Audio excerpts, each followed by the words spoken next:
The legendary Jim Lampley sitting down with us here. He's going to be co-hosting an exclusive viewer chat in real time throughout Saturday's David Benavidez, David Morrell World Championship on an HD live stream. The card gets going at 8 o'clock. We're having a bunch of fun out here. What an honor it is to talk to you, Jim. Thank you so much for joining us. Thank you. My privilege. Good to be here. So you were telling us, I was hearing the music was going on at the same time. You were at the Sonny Liston Cassius Clay fight in Miami? Very first live prize fight I ever saw. I lived on Sunset Drive between 97th and 98th Avenues.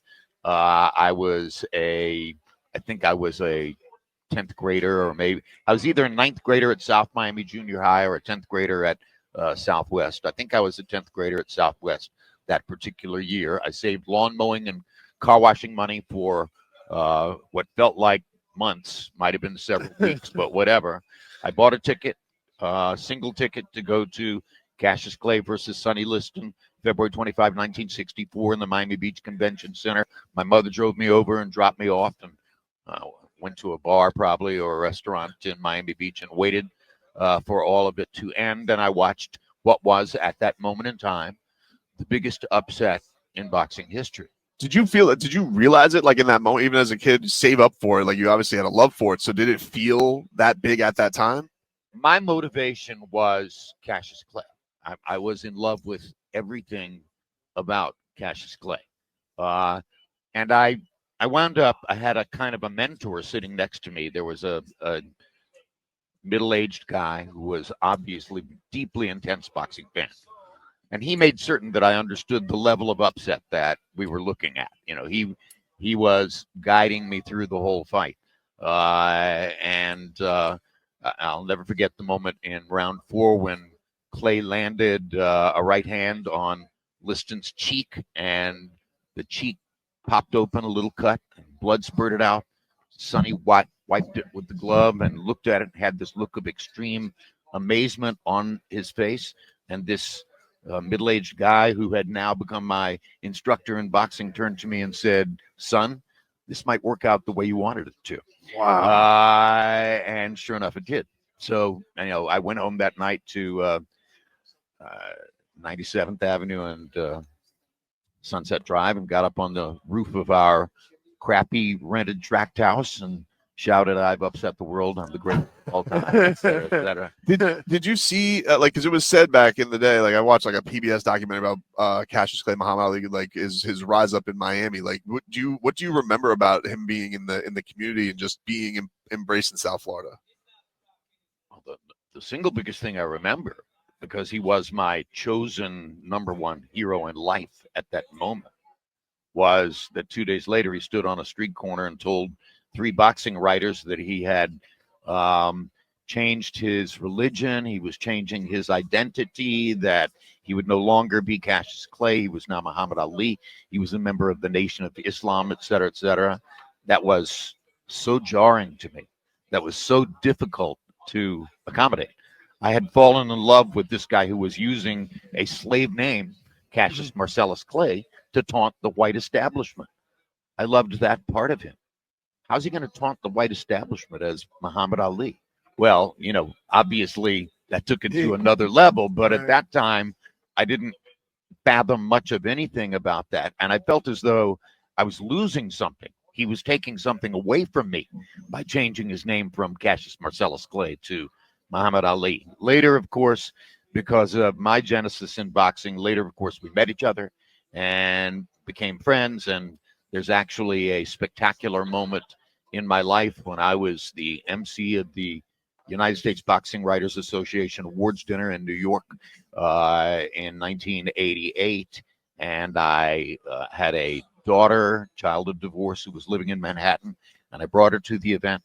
And at one point, I had to find somebody to watch her in the green room for 2 or 3 hours in the afternoon while I went and did some business for the dinner. And I looked around the green room and said, "Who can do me a favor and watch and entertain Brooke while I'm gone?" And Ali stuck up his hand and said, So you got I'll do that. So Muhammad Ali, the babysitter. he babysat my daughter for 2 or 3 hours.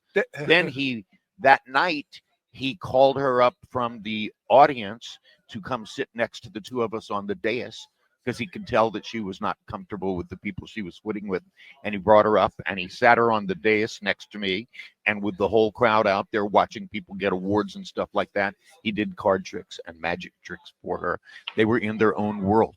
And in the cab on the way back uptown to take her back to her mother's apartment, she turned to me in the dark and said, "Who was that man?" And I said, I said, "Wow." Now, you thought the world of him before that moment. Oh my God. But after that moment, you're like, I was right. Well, it was just one of many moments, Right. and they're in the book, which says to me, your life is astonishingly lucky, special. Right. It's a gift. You have to appreciate every moment of this. She turns to me in the cab and says, "Who was that man?" I said, "Brooke, that's a long story. And when you grow up completely, you will learn it. I'll tell you some of it you'll read, et cetera, et cetera.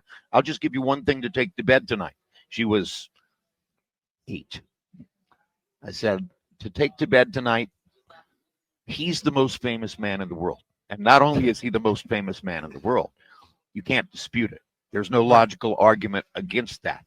I could say that to somebody who hates his guts, and they would agree, yes, he's the most famous man in the world." Right. And she said, "Dad, I just spent several hours with the most famous man in the world, one-on-one." I said, "Yes, you did." Man, that's really cool. Now, you've been around boxing your whole life almost. I have been a big complainer of boxing that we don't get to see the fights that we deserve as fans of boxing. You could have said that in 1921. Really? Okay. Yeah. And then that's where I was getting at. But these 4 guys that are fighting for these belts, it is amazing to me that no division works out like this where they fight this close to one another. Every once in a while, you see a fight card that comes out of the Cracker Jack box, and you say, "Wow, look at this. The sport did something right." Right. People did the job. The promoters got the right fighters to fight each other. So this is a great card with a great main event. And I think there's every reason for people to be tremendously excited about Saturday night. And the main event is a classic style fight, a southpaw technician with punching power against a monster destroyer with even more exceptional punching power. Right. Jim Lampley joining us here. He's got a new book coming out. It Happened. You were going to make a return to broadcasting for a Miami card, I think, for Teofimo Lopez, George Kambosos. I remember being in the room when we found out Teofimo had COVID, and it all kind of sent things spiraling. But, was there ever a part of you, Jim, that just, missed out on getting that opportunity? Because that was going to be, this undisputed lightweight championship. You were going to be back, and then all of a sudden it kind of turned into a circus where, Holyfield was back in the ring and whatnot. The whole thing and domino effect went away. But I was almost as excited to hear you back on the call as I was for the fight. When HBO left boxing in December of 2018, I reflexively assumed that one of these streaming services or another boxing vendor would make me an offer I couldn't refuse, and I would wind up calling boxing matches for a few more years. Didn't happen. Just crickets. Nothing. That's crazy happened. to me. Then eventually, through the auspices of a manager in Los Angeles with whom I've broken up now, I signed a contract with Triller, and for an extraordinary sum of money to call that fight. It was a walk-in entry contract. It was Triller's way, paying me a lot of money to basically say to other services, "Okay, we've got him. This is done," stuff like that. And I never called a fight.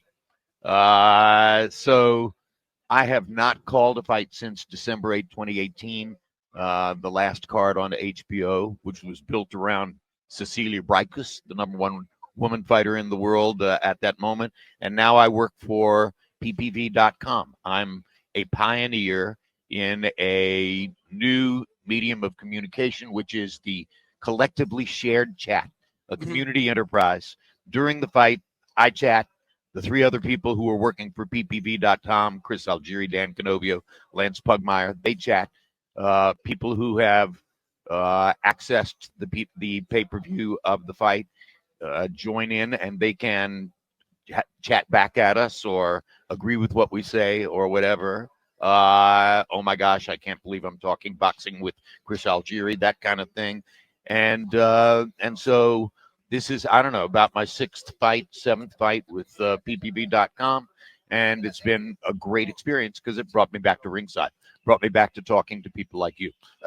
Like, I guess from that standpoint, you thought that somebody was going to come along. Like, what do you think it was, Jim? Because like I haven't heard, like, as a big boxing fan, I haven't heard anybody close to you, man. No one touches what you bring to fights to fight fans. Well, look, I'm 75 years old. Okay, so logic says whatever we do with regard to this guy, there's not a lot of future in it. He's not going to be calling fights when he's 85.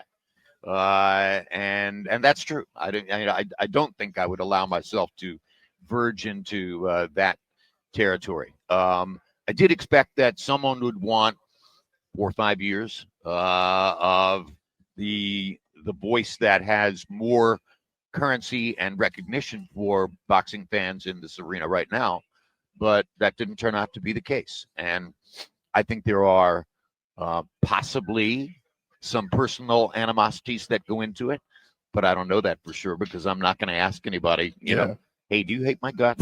I mean, like if you're doing a promotion or you're putting together a card, I mean, I don't understand. The first person I would call is the voice most associated with boxing in our era. Well, and that's the way it's always. Listen, it's always been that way for me. Like I turn on a fight, I'm like, oh, who's on the fight? Of course. Well, maybe the people who are making these decisions now disagree with you and think that the guys who are calling the fights are better than Jim Lampley. That's one possibility. Right. Another possibility is, oh, he's 75 years old. He's just going to be doing it for the paycheck. How much work would he put into it? Ask the people at ppv.com if I still work. Right. I think they will tell you that I do. So, you know, at the end of the day, thank you, Fred. That's very kind.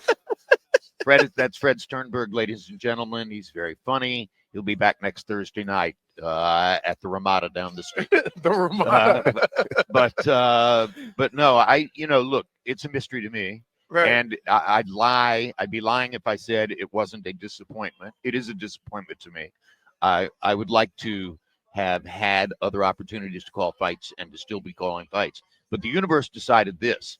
So the universe decided ppv.com. I went back to Chapel Hill to the University of North Carolina and taught for 5 semesters. I taught a communications course, which was titled Evolution of Storytelling in American Electronic News Media. It was about news media, not sports media, but they're both in some ways live reporting, et cetera. And they're, they have similarities. And one of the things I taught in that course repeatedly was recognize, as you're examining all this, how changes in institutions, changes in personnel, changes in economics and finance, and particularly changes in technology can influence changes in the way stories are told. PPV.com is a perfect example of what I was talking about in class. Right. Because of the chat capability, because of that piece of technology, now you have a new storytelling mechanism, which is viewers sharing the experience of talking about the fight with me and other, quote, boxing experts. So I was prophetic in telling my students to pay attention to this kind of thing. Well, it's going to be a hell of an experience. If you guys want to experience Saturday night with the great Jim Lampley, ppv.com is where you guys could do it. An exclusive viewer chat in real time. David Benavidez and David Morrell. This was a thrill, Jim. Thank you so much for giving us some time. We appreciate it, and looking forward to this weekend. Love you, Miami. Talk to you later.